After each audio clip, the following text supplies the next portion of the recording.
by Adya Bhavya। सब कोनो बैठल बावे लेके लाठी भाला, नजरी को चढ़ल बाटे तोहरे दिताला। सब कोनो बैठल बावे लेके लाठी भाला, नजरी को चढ़ल बाटे तोहरे दिताला।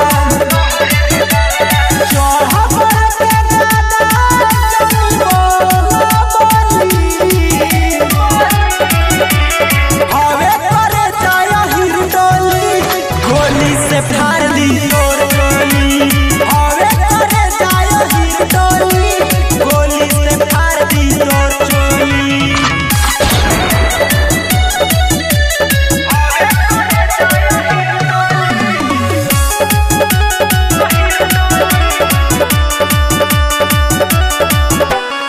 पतली बारो मर तोहर बहिर बाटे ढोही, देखिए के बोला कैसे कवनो हो छोड़ी।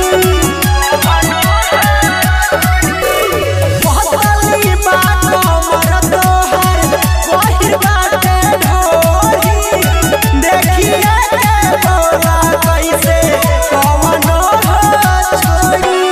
हट जने दूरी तनी सटा नहीं परी, नाही तो देही अपन टूटी मार करी।